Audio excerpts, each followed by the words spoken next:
Глава 451. Двуличный. Без сомнений, это маленькое животное наверняка было бы аватаром девятицветного духовного женьшеня. Хань Ли взволнованно посмотрел на белого кролика и высвободил свою технику великого развития через глаза. Чистая духовная ци белого кролика была невероятно блестящей. Это был, несомненно, волшебный предмет, рожденный природой. Хань Ли был глубоко рад этому, но не смел расслабляться. Наблюдая за кроликом, он формировал руками заклинание. Кролик, продолжая оставаться снаружи великой формации, несколько раз взглянул своими кроваво-красными глазами в направлении нефритовой коробки. Было очевидно, что ему не нравилось просто оставаться снаружи и принюхиваться к нему. Теперь он придумал умный план. Теперь, когда Хань Ли увидел интеллект кролика, он стал еще более осторожным. В конце концов, девятицветный духовный женьшень владел множеством техник уклонения. Если бы он не был осторожен, он бы понапрасну потратил все свои предыдущие усилия. Кролик несколько раз обошел вокруг формации, шевеля ушами, словно пытаясь обнаружить наличие каких-либо посторонних колебаний духовной ци. Хань Ли стал немного обеспокоен тем, что, если бы девятицветный духовный женьшень увидел его ловушку и не вошел в формацию, пришлось бы пытаться захватить его силой с помощью золотой сети. Однако, в этом случае шанс на успех будет патетически мал. В тот самый момент, когда Хань Ли начал сомневаться в успехе, тело белого кролика размылось и исчезло в подлеске.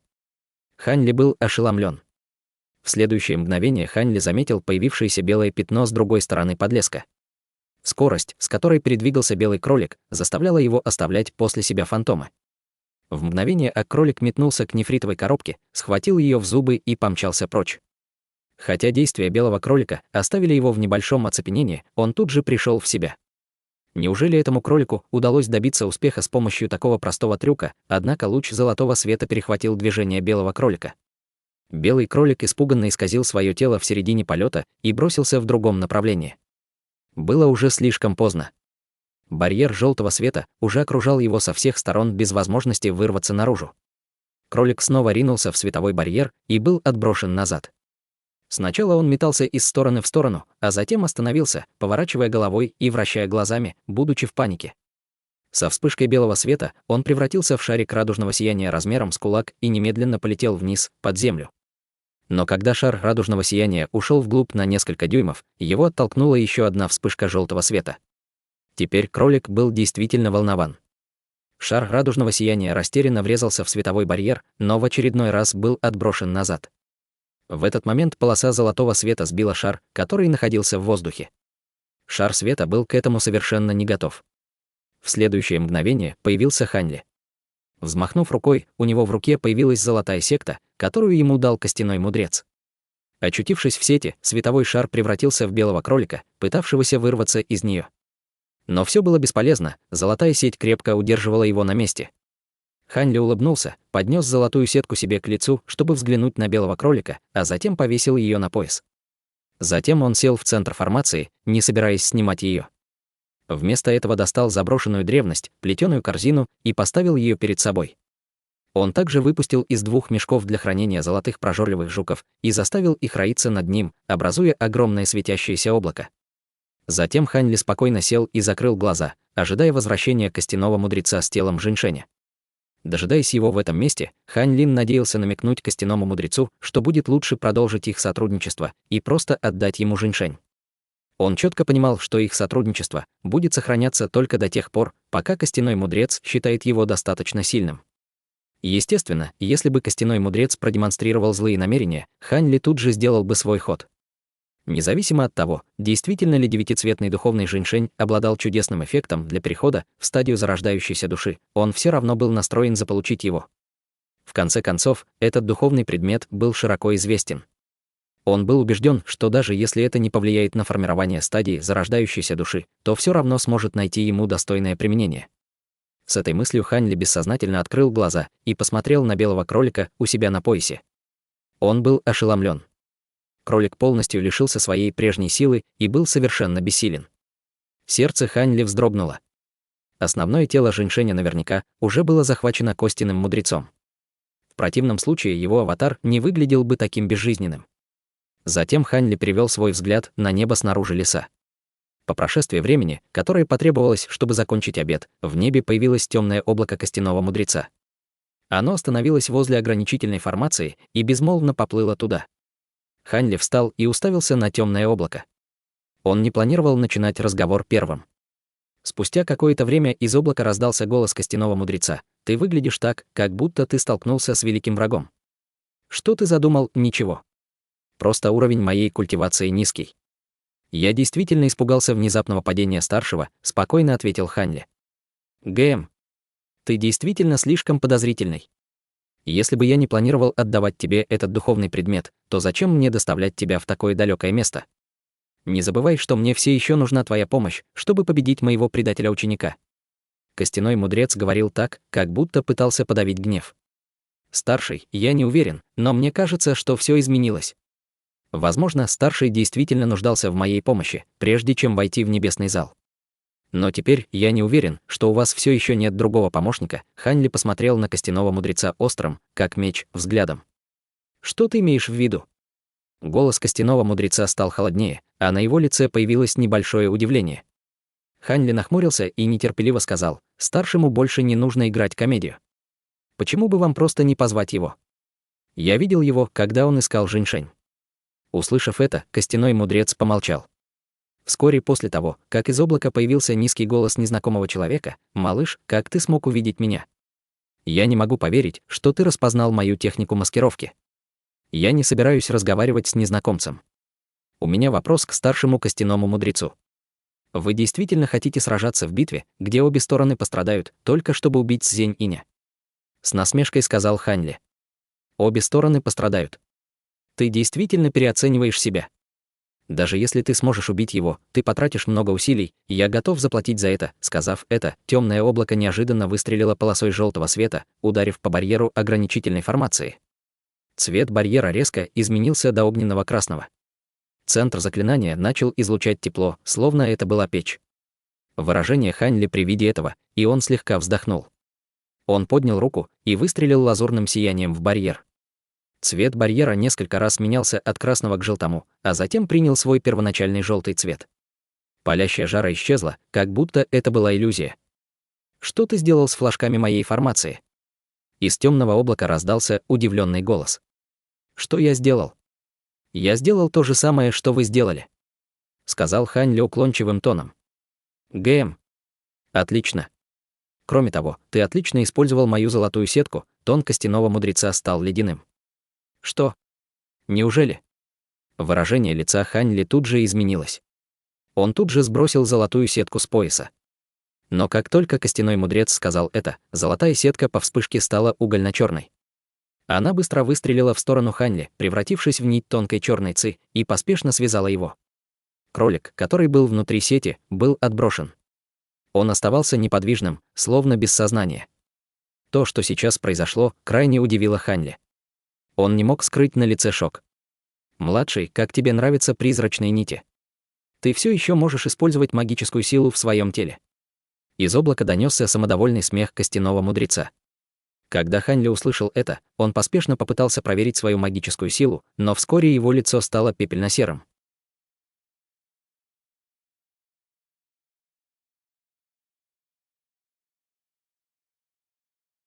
Глава 452. Молниеносный удар. Хань Ли не мог больше использовать никакую магическую силу в своем теле. Он чувствовал себя так, будто замерз. Было ясно, что эти призрачные нити ограничили его духовную сущность. На мгновение Хань Ли был потрясен. Он поспешно взглянул на черные нити. Черные нити, плотно обматывающие его тело, излучая слабую черную ци. Хань Ли было достаточно одного взгляда, чтобы понять. Лицо Хань Ли невольно дернулось. Дело было не в том, что он не догадывался, что это было подделано, а о том, что, даже тщательно изучив, он не смог найти ничего странного. Поскольку у него не было никаких золотых магических инструментов, у него не было выбора, кроме как использовать этот предмет. После того, как он использовал его, чтобы захватить аватар Жиньшэня, его подозрения на его счет были брошены на задний план. Он и представить себе не мог, что этот предмет окажется настолько опасным, что сможет заблокировать его магическую силу и духовную сущность.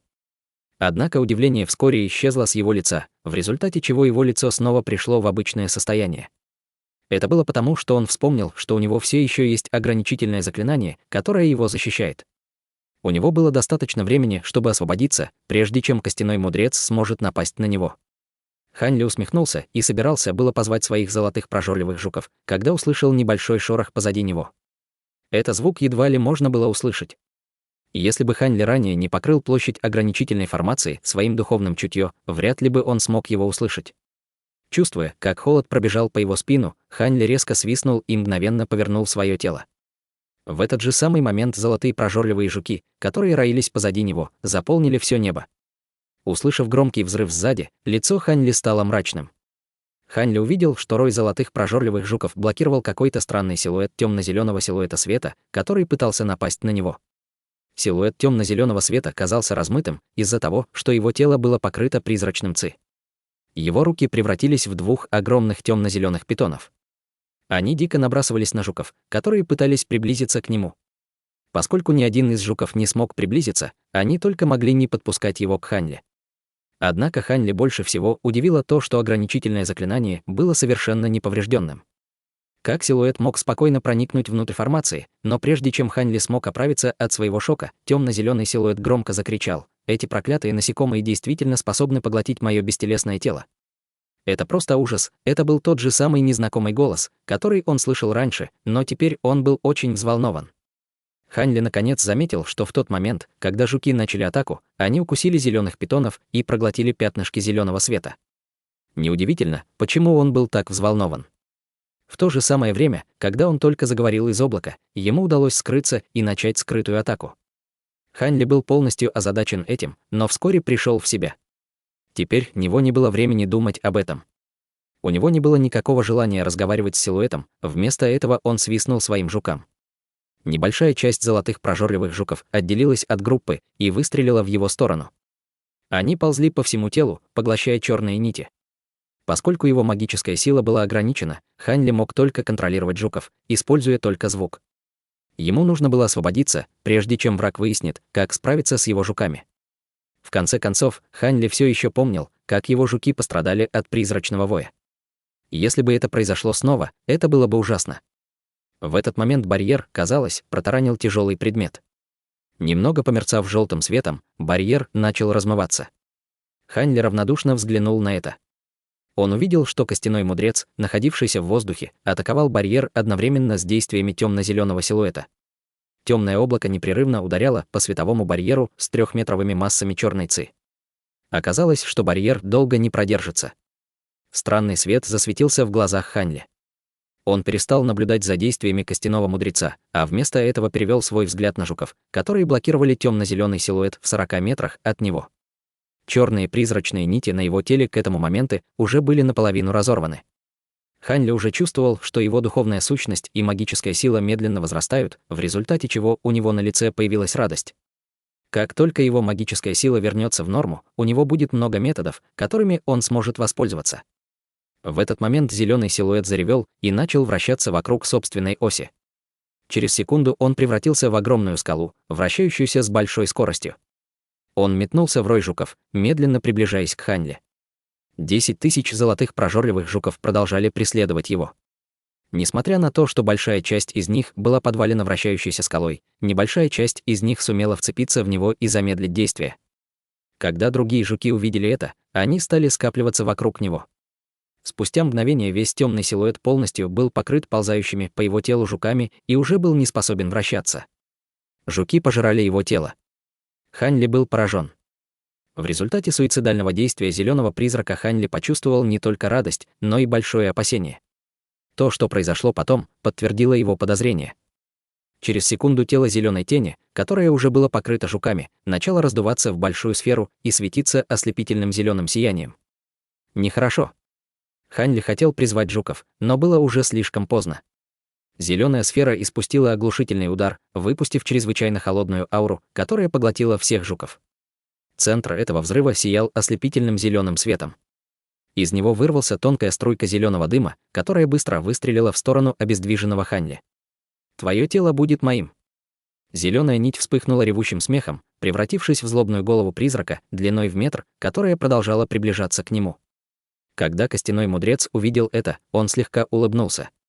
Он тут же остановил свои атаки, несмотря на то, что оставался в нескольких ударах до сокрушения формации. Хань Ли взглянул на призрачную голову, пока та приближалась к нему ледяным, пронзительным взглядом. Когда она уже была в 3 метрах от него, в его глазах появился беспощадный блеск, а его тело внезапно выпустило жестокую, зловещую ауру. Эта сильная, зловещая аура казалась почти осязаемой и неожиданно остановила приближающуюся призрачную голову. Хань Ли внезапно открыл рот и выстрелил плотной вспышкой золотой молнии, которая пронзила насквозь голову призрака, стреляя в упор. Призрачная голова завопила в муках и сразу же превратилась в шар зеленой ци после удара золотой молнией. Яростно вскрикнув, он бежал, спасая свою жизнь. Хань Ли не собирался позволять ему сбежать. В этот момент все его тело дико высвободило дуги слабой молнии. В одно мгновение черные нити были полностью рассеяны. Его тело размылось без промедления, оставляя позади себя несколько фантомов, он последовал за зеленой ци. Хань Ли бесцеремонно поднял правую руку и с яростью схватил шар ци. Слабая золотая молния заискрилась с его пальцев и мгновенно уничтожила зеленую, оставляя после него только темно-зеленую кристальную жемчужину. Она мерцала странным светом, как будто он был жив. Хань Ли равнодушно посмотрел на нее, а затем сжал руку в кулак. В следующее мгновение жемчужина превратилась в пепел от разряда молнии. Без физического тела даже зеленая тень уровня короля-призрака была уничтожена в одно мгновение одним ударом молнии Хань Ли. Даже сам Хань Ли был удивлен, насколько это было легко. Затем Хань Ли поднял голову и посмотрел на костяного мудреца. «Отдай мне 9-цветный духовный женьшень, и я сделаю вид, будто ничего не произошло. И мы даже продолжим наше сотрудничество. В противном случае одному из нас придется умереть». Хотя тон Хань Ли был безмятежным, холодные намерения его слов заставили костяного мудреца серьезно измениться в лице. Тот уставился на Хань Ли и сказал: «Ладно, ладно». Хань Ли бессознательно прищурился, глядя на него. Поскольку он не смог захватить твое тело, его мастерство было недостаточным. Я, естественно, буду сотрудничать с победителем. Позаботься о 9-цветном духовном женьшене, темное облако, в котором скрывался костяной мудрец, исчезло, являя его истинное тело. Затем он бросил золотую коробку Хань Ли.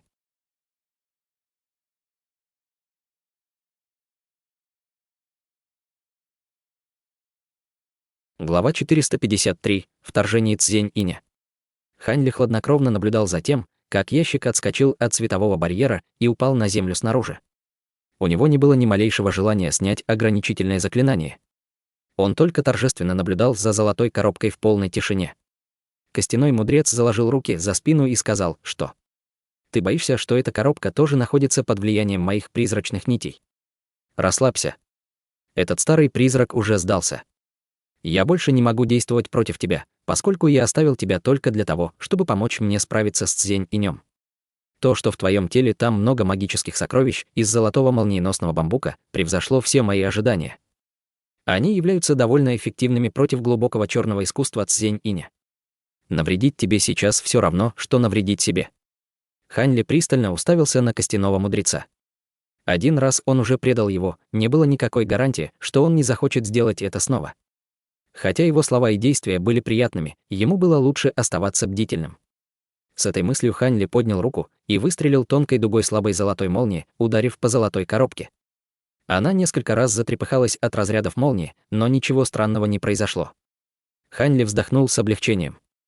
Если коробка была создана из чего-то демонического, то она, несомненно, бы отреагировала на молнию. В следующее мгновение Хань Ли приманил к себе коробку, и золотой предмет направился в его сторону. В тот же миг световой барьер замерцал, позволяя золотой коробке пройти сквозь него. Хань Ли увидел, что костяной мудрец все еще продолжал выпускать свое духовное чутье и немного расслабился. Затем он опустил голову и взглянул на золотую коробку. С холодным блеском в глазах Хань Ли посмотрел на коробку в руках, размышляя о чем-то. Когда костяной мудрец увидел настороженность Хань Ли, он усмехнулся и продолжил за ним наблюдать, не собираясь его беспокоить. Затем Хань Ли взглянул на аватар женьшеня, белого кролика. Он неподвижно лежал на земле, как будто был без сознания. Хань Ли пробормотал про себя. Затем, без каких-либо дальнейших колебаний, он осторожно приоткрыл крышку золотой коробки, в результате чего из нее вырвался сияющий лазурный свет. В следующее мгновение коробка распахнулась полностью под натиском лазурного света. Хань Ли пристально сфокусировал свой взгляд на маленьком предмете перед ним. Это был корень старого дерева длиной в полфута, покрытый желтой сморщенной кожицей, которая напоминает ту же, что и у обычных растений. Хань Ли потерял дар речи. Пока Хань Ли сомневался, действительно ли это был девятицветный духовный женьшень или заменил костяной мудрец, заменил его на неизвестный предмет, чтобы обмануть, неподвижный кролик, лежавший на земле, внезапно превратился в шар белого света и выстрелил в сторону корня в золотой коробке. Хань Ли сначала был удивлен, а потом обрадовался. Внезапные действия белого кролика, который был аватаром женьшеня, четко показали, что этот предмет был действительно девятицветным духовным женьшенем. Это придало Хань Ли уверенности. Однако Хань Ли не собирался просто игнорировать аватар и позволить ему слиться с его основным телом. Он щелкнул пальцем, ударив кролика голову полоской лазурного света. Кролик отлетел назад. Но настоящее тело женьшеня подпрыгнуло со всей своей силой, совершенно не желая сдаваться. Хань Ли стал терять терпение. Он тут же выстрелил молнией, снова вырубив белого кролика. Большой пучок корней в его руках тут же потемнел. Затем Хань Ли подманил белого кролика к себе. Пристально взглянув на него, он решил поместить его в золотую коробку. Как только аватар коснулся настоящего тела женьшеня, он вспыхнул вспышкой белого света и слился с ним. Затем Хань Ли закрыл крышку и наложил на нее небольшое ограничительное заклинание, чтобы предотвратить побег женьшеня. Сделав это, Хань Ли теперь по-настоящему смог вздохнуть с облегчением. В результате того, что костяной мудрец не предпринимал никаких действий, Хань Ли почувствовал себя расслабленным, однако он по-прежнему оставался таким же бдительным. Поместив золотую коробку в сумку для хранения, он спокойно спросил: «Поскольку старший дал мне женьшень, разве ты не боишься, что я просто возьму и сбегу вместе с ним?» Костяной мудрец ответил с равнодушным взглядом: «Сбежать с женьшенем, не получив формулу того, как его усовершенствовать». Хань Ли нахмурился и подумал, что ему следовало сказать. Костяной мудрец ухмыльнулся и объяснил: «Цзень-инь уже воздействовал на твое тело. Ты можешь либо скрываться от него до конца времен, либо сотрудничать со мной. Даже если бы ты покинешь небесный зал с женьшенем, Цзень-инь все равно найдет тебя». Хе-хе, воздействовал на мое тело. Выражение лица Хань Ли на мгновение изменилось.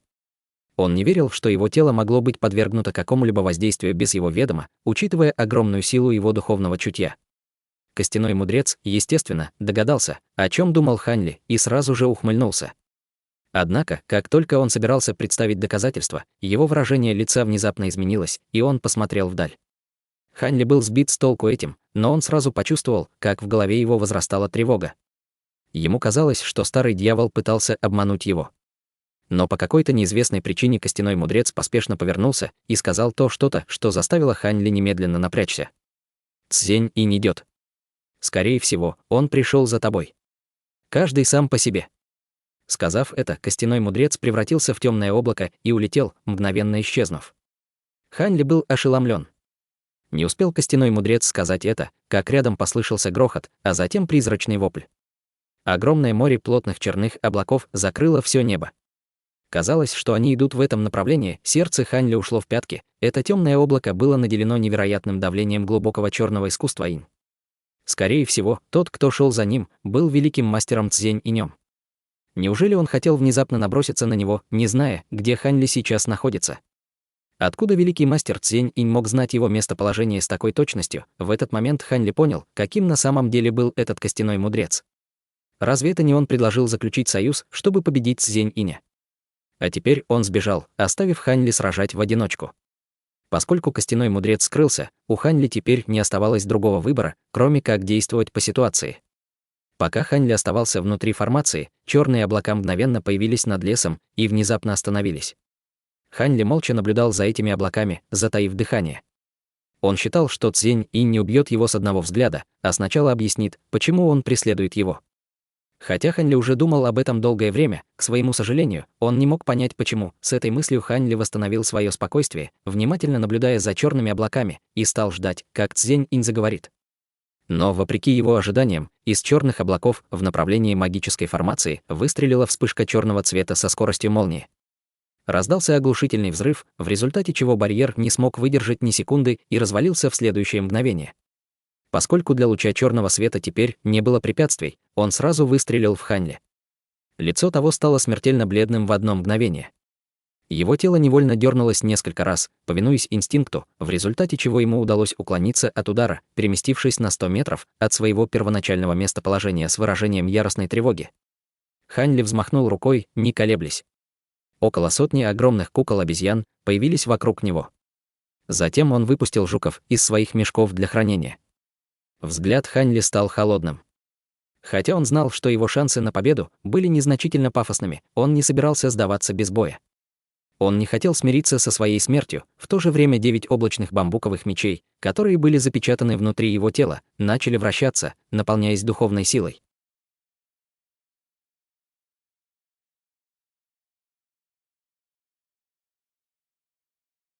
Глава 454. Предложение. Огромные черные облака, казалось, отреагировали на враждебную бдительность Хань Ли. Они начали быстро вращаться и расходиться от центра, высвобождая дьявольскую ци. Сердце Хань Ли задрожало. Он уже собирался было приказать своим марионеткам атаковать, как вдруг он услышал холодный голос костяного мудреца у себя в голове. «Мальчик, не нападай на него. Он просто показывает тебе свою силу, а совсем не собирается убивать тебя. Давай сначала посмотрим, что он хочет от тебя, прежде чем ты сделаешь что-нибудь еще». Голосовая передача костяного мудреца удивила Хань Ли. Казалось, он внезапно что-то понял, а затем подавил беспокойство в своем сердце и спросил: «Великий мастер Цзень-инь, по какой причине вы преследуете меня?» Голос Хань Ли был мрачным и безмятежным. В его голосе не было ни высокомерия, ни покорности. «Ты так спокоен, несмотря на мою атаку. Кажется, ты очень мужественен». То, что сказал Цзень-инь, удивило его, хотя Хань Ли не был уверен, были ли его слова похвалой или презрением.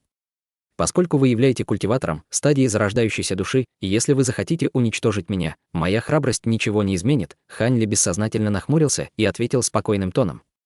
Хань Ли почувствовал себя немного спокойнее после того, как понял, что костяной мудрец скрывался неподалеку.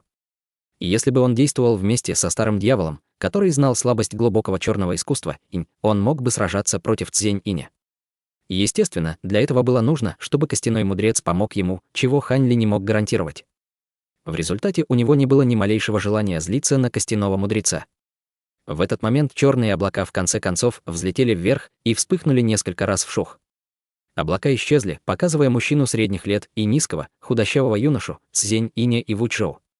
«Ты, Хань Ли, свободный культиватор из города Звездного неба». Мужчина средних лет с интересом посмотрел на Хань Ли. «Да, я Хань Ли, хотя кажется, что старший уже знает об этом», Хань Ли горько улыбнулся. «Не волнуйся, я здесь не за тем, чтобы искать неприятности. И также не из-за того, что случилось с сектой изысканного звука. Предыдущее нападение было просто потому, что я почувствовал, что ограничительное заклинание мне мешало, поэтому я попытался его сломать», с равнодушной улыбкой на лице ответил Цзень-инь. «Что это значит? Вы же собирались запугать меня своей огромной силой», подумал Хань Ли, полностью осознавая правду. Но наоборот, он с уважением спросил: «Тогда старший здесь за?» Поскольку Хань Ли ясно понимал, что Цзень-инь ждал его, чтобы что-то спросить, он продолжил играть в дурачка. Цзень-инь усмехнулся, услышав вопрос Хань Ли. Тщательно осмотрев Хань Ли, он почувствовал внутреннее беспокойство. «Ты уже знаешь, что это, не так ли?» Цзень-инь взмахнул рукой, показывая белый шар. Не давая ему толком разглядеть, что это такое, он бросил его Хань Ли. Хань Ли был обескуражен. Когда предмет подлетел к нему, он взмахнул рукой и приблизил к себе. Предмет был мал и был сильно поврежден, но Хань Ли сразу узнал его. Это было небольшое количество чистых белых нитей от кровавых пауков. Хань Ли безумно уставился на них, будучи сбитым с толку, почему Цзень-инь дал это ему. Но немного подумав, он сразу вспомнил битву, которая произошла с сектой скрытых демонов. Когда он пытался избежать захвата, он использовал кровавых пауков, чтобы расправиться с демоническим трупом, который блокировал его путь. Вот каким образом Цзень-инь получил паутину. Почему он спрашивает меня об этом предмете сейчас? Выражение Хань Ли слегка изменилось, поскольку на ум ему пришло в голову несколько подозрений. Однако, поскольку Цзень-инь не собирался давать ему много времени на раздумья, он тут же ответил: «Я, несомненно, узнаю этот предмет. Это нити паутины кровавого паука». Почему старший упомянул об этом, на лице Хань Ли были сомнения, как будто он не мог заставить себя поверить в это. Цзень-инь улыбнулся, услышав это. «Хорошо, очень хорошо. Я искал тебя потому, что я хочу увидеть твоих духовных зверей. Как насчет того, чтобы ты вытащил их и позволил мне на них посмотреть?» Голос Цзень-иня звучал с волнением, а тон, с которым он говорил это, был удивительно мягким. Хань Ли от этого насторожился еще больше. Хань Ли уловил нотки скрытой жадности, которые были в его улыбке. Она была там всего лишь мгновение, а потом исчезла. Такое выражение на его лице при упоминании о кровавых пауках не могло значить ничего хорошего. Хотя Хань Ли чувствовал себя еще более беспокойным под взглядом великого мастера Цзень Иня, ему ничего не оставалось, кроме как согласиться. Нет смысла скрывать их. Мрачно подумал Хань Ли. Затем он поднял руку и слегка похлопал по своей сумке для хранения духовных зверей. Затем оттуда вылетел белый свет и приземлился перед Хань Ли. После того, как свет исчез, можно было увидеть белого паука размером с жорнов, который свирепо исследовал окружающую среду. Когда Цзень Инь увидел кровавого паука, он уставился на него так, как будто видел перед собой чрезвычайно ценное сокровище. Его выражение постепенно становилось все более радостным. «Отлично! Это действительно кровавый паук!» Хе-хе, через некоторое время великий мастер Цзень Инь рассмеялся так громко, что, казалось, вся земля вокруг затряслась. Выражение лица Хань Ли невольно изменилось. Культивация мастера стадии зарождающейся души была действительно глубокой. Однако Хань Ли вскоре снова стал настороженным. Он знал, что Цзень Инь вот-вот назовет саму суть проблемы. Но до того, как великий мастер Цзень Инь заговорил, в голове Хань Ли прозвучал тревожный голос костяного мудреца. «Как ты заполучил этого кровавого паука? Почему ты не сказал мне об этом?» Голос костяного мудреца был наполнен сожалением и яростной тревогой. «С чего бы мне говорить об этом тебе?» Мрачно сказал Хань Ли. Но тут же успокоил свои мысли и подумал. Поскольку костяной мудрец также был очень заинтересован в этих кровавых пауках, то, несомненно, с ними была связана какая-то тайна. Будет ли это для Хань Ли преимуществом или ущербом? Пока Хань Ли думал об этом, костяной мудрец отправил еще одно голосовое сообщение. «Если мой ученик-предатель Цзень Инь позовет тебя пойти с ним во внутренний зал, соглашайся. Я втайне последую за тобой и помогу», в случае чего костяной мудрец, казалось, понял сомнения Хань Ли и старался его успокоить. Когда Хань Ли услышал это, он разволновался еще больше, вопреки намерениям костяного мудреца. Он почувствовал, что его вот-вот затянут в большой водоворот, где он встретит страшную смерть, если он не будет осторожен. Пока эти подозрения формировались в голове Хань Ли, Цзень Инь сказал то, что предсказывал костяной мудрец. «Хань Ли, ты хочешь пойти со мной во внутренние залы? Если ты согласишься, я щедро отблагодарю тебя», — любезно сказал Цзень Инь. «Пойти во внутренний зал?» — удивленно спросил Хань Ли. Все говорили, что это место было слишком опасно для культиватора стадии формирования ядра, хотя там и были более ценные сокровища, чем в других областях небесного зала. Но после того, как Хань Ли узнал подробности об этом месте, он решил не ходить туда. Теперь, когда он приобрел девятицветный духовный жэньшэнь, предмет, который мог помочь ему продвинуться до стадии зарождающейся души, он еще больше не хотел рисковать своей жизнью. Предложение Цзень Иня войти с ним во внутренний зал и слова костяного мудреца, чтобы он согласился, вызвали у Хань Ли еще больше сомнений и подозрений. В конце концов, у него была только одна жизнь. Немного подумав, Хань Ли сказал с наигранной улыбкой: «Пойти во внутренний зал — слишком опасное путешествие для такого культиватора, как я, мне достаточно и 2 испытаний, так что я должен отказаться от вашего предложения». «Я не очень уж удачлив», — услышав ответ Хань Ли, взгляд Цзень Иня стал мрачным. Вучжоу, который стоял рядом с Цзень Инем, громко упрекнул его хмурым голосом: «Хань Ли, мой предок не преследовал тебя за твои прошлые преступления. А теперь ты пытаешься придумать оправдание, чтобы отказаться от его любезного предложения привести тебя во внутренний зал. Ты что, презираешь наш остров, великого мастера Цзень Иня?» Хотя великий мастер Цзень Инь не остановил Вучжоу, он был недоволен его словами и с холодным взглядом посмотрел на него. Хань Ли молчал. Он снова услышал, как костяной мудрец уговаривает его согласиться, в результате чего еще больше недоверия возникло в его сердце. «Я не пойду. Хотя я не знаю, почему лорд Островаву планирует провести меня во внутренний зал, это определенно не будет вопросом только расширения моего опыта. Было бы лучше, если бы я потратил свое время на поиск сокровищ в более безопасных районах», — равнодушно сказал Хань Ли.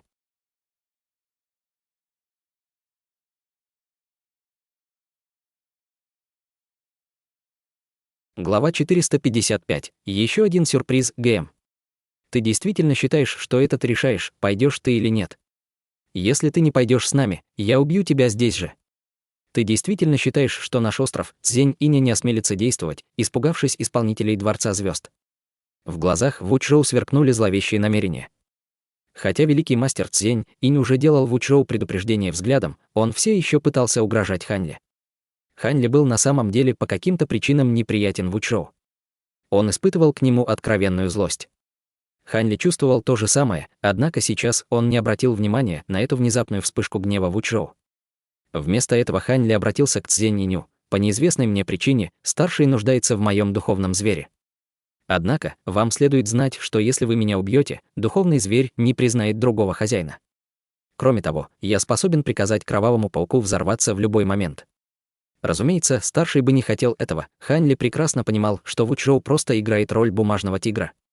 Таким образом, Хань Ли не хотел тратить время на Вучжоу и обратился напрямую к истинному авторитету, великому мастеру Цзень Иню. Однако это унизило Вучжоу, в результате чего тот впал в ярость.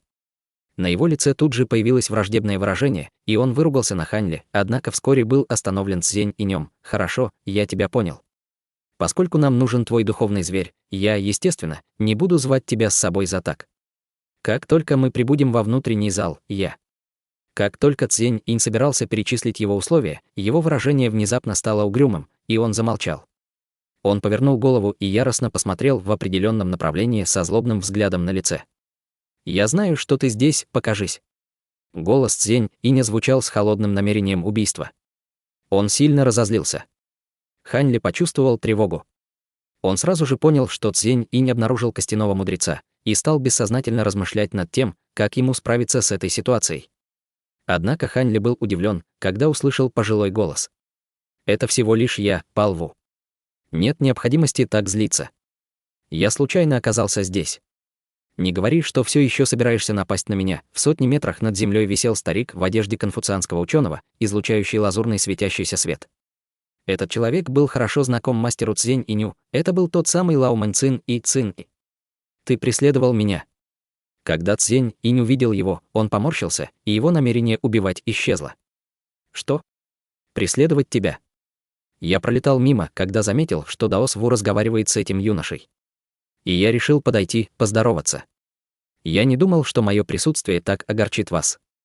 Эх, если бы я знал, я бы определенно не стал поступать так безответственно. Старик в конфуцианской одежде слабо усмехнулся и ответил совершенно беззаботным тоном. Затем он не стал скрывать своих намерений и также устремил свой взгляд на кровавого паука. Так, это кровавый паук. Действительно редкий зверь.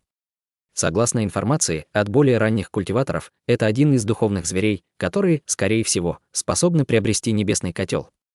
Его шансы намного больше, чем у вашей огненной змеи или золотого шелкопряда Вань Тиньмина, сказал Лао Мэньцин и, качая головой, всего лишь мимо пролетал, оставаясь при этом невидимым. Услышав бесстыжие оправдания старика, великий мастер Цзень Инь рассердился, но гнев на его лице усилился, когда Цин и раскрыл секрет кровавого паука. После того, как конфуцианец отвлекся от кровавого паука, он окинул Хань Ли пристальным взглядом и сказал: «Ага, а это тот самый малыш, с которым ранее сталкивался Пал Ву. Мне нравится брать шефство над мужественными и проницательными молодыми людьми. Я бы хотел взять тебя в качестве моего ученика». «Что скажешь?» Лицо Цзень Иня побледнело, когда он услышал это. «Взять меня в ученики?» Хань Ли несколько раз моргнул. Он не знал, стоит ему радоваться или плакать. Выражение лица Цзень Иня стало еще более мрачным, в то время, как из его тела стали выходить нити черной ци. Он энергично произнес каждое из своих слов, глядя на старика. «Даос Цин, что вы задумали, хех?» Это была шутка. Старшему Пал Ву и Цзень Инь не стоит так нервничать. Если бы я по-настоящему хотел взять его себе в ученики, боюсь, что уважаемый Даос напал бы на меня, не раздумывая. Однако, если бы Мэн Хуцзы узнал об этом кровавом пауке, что бы он сделал? Старик усмехнулся. В его глазах появилось странное выражение, когда он сказал это. Сначала слова Лао Мэньцин и заставили Цзень Иня слегка расслабиться, но когда он услышал имя Мэн Хуцзы, это вызвало у него настоящую головную боль. Цзень Инь с самого начала планировал держать то, что он нашел кровавого паука, в секрете и манипулировать другими, чтобы выманить культиваторов праведного Да из внутреннего зала или чтобы обе стороны потерпели взаимное поражение. Затем он использовал бы огненного змея, делая вид, что собирается захватить сокровище, а на самом деле бы использовал кровавого паука, которым управлял Хань Ли. Однако, как только бы он заполучил небесный котел, он бы напрочь забыл обо всех своих обещаниях. Но он никак не ожидал, что его скрупулезный план будет испорчен этой старой хитрой лисой. Он не знал, хватит ли у него сил, чтобы убить его. И даже если бы он был уверен, он не мог действовать так легкомысленно, чтобы раньше времени исчерпать свою духовную силу. В конце концов, у него все еще были культиваторы праведного Да, с которыми нужно было сражаться. Лицо Цзень-Иня дрогнуло, когда старик упомянул Мэнхуцзы. Он и ранее всегда боялся этого культиватора и его ужасающей техники культивации. Хотя ему и удалось недавно улучшить свою технику всепоглощающего огня, он не был уверен в том, что сможет противостоять этому человеку. Поскольку Цин и ранее в шутку сказал, что хочет взять этого мальчика в качестве своего ученика, очевидно, что он рассчитывал на то, чтобы заполучить львиную долю сокровища. У него не было бы возможности предотвратить это. Если только... Увидев, что он больше не в состоянии сохранить секрет кровавых пауков, Цзень-Инь начал думать о том, как он захватить большую часть сокровищ. В это мгновение его сердце вздрогнуло, и он посмотрел на старика с странным выражением на лице, словно угадывая смысл его предыдущих слов. Конфуцианец слегка улыбнулся в ответ на его странное выражение и передал ему сообщение. Выражение лица Цзень-Иня изменилось. Передача голоса старика была короткой, а затем он продолжил вслух. «Ну, что скажешь?» Недолго думая, Цзень-Инь мрачно сказал: «Хорошо, я согласен». Старик широко улыбнулся и сказал: «Ну что ж, так тому и быть». Затем он взглянул на Хань Ли и неторопливо сказал: «Теперь, между нами двумя, кто более подходит, чтобы стать его мастером?» Пробормотав про себя, Цзень-Инь сказал: «Естественно, что он сам решит, кто станет его мастером. Так будет справедливо». Старик удивленно посмотрел на него, а затем выражение его лица пришло в норму, и он кивнул головой в знак согласия. Когда Цзень-Инь увидел это, он улыбнулся. Затем он повернулся к Хань Ли и равнодушно сказал: «Ты, должно быть, уже слышал наш разговор. Твой кровавый паук — это то, что нам требуется в нашей охоте за сокровищами, так что мы не можем упустить его ни при каких обстоятельствах. Если ты веришь, что я не убью тебя, потому что ты являешься хозяином духовного зверя, тогда ты серьезно ошибаешься. Я знаю отличный метод создания духовных трупов. В худшем случае, я убью паука и сделаю из него духовный труп. Однако, поскольку уровень культивации кровавого паука сильно пострадает от этого, естественно, я не стану этого делать просто так. Если ты боишься каких-нибудь проблем, которые могут возникнуть в результате твоего участия, ты можешь стать одним из наших учеников и получить нашу защиту. Кроме того, ты получишь часть сокровища, если мы сможем его захватить. Я думаю, ты умный парень и уже знаешь, что должен сделать». Цзень-Инь спокойно проговорил свои намерения относительно Хань Ли, используя метод кнута и пряника. В этот момент Хань Ли проклинал их обоих.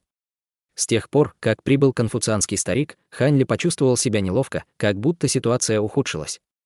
Он изначально хотел, чтобы два эксцентрика сражались между собой, что позволило бы ему ускользнуть под шумок. Но он не ожидал, что эти коварные старые лисы достигнут соглашения, обменявшись несколькими словами. Теперь Хань Ли считал, что у костяного мудреца не было ни единого шанса помочь ему. В то же время он понимал, что шантажировать их кровавым пауком было бессмысленно. Он считал, что если он по-настоящему прикажет кровавому пауку взорвать себя, Цзень-Инь просто сделает из него духовный труп. Но поскольку теперь его жизнь висела на волоске, он не мог проклинать двух этих эксцентриков. Казалось, что если он не согласится, его ждет неминуемая смерть.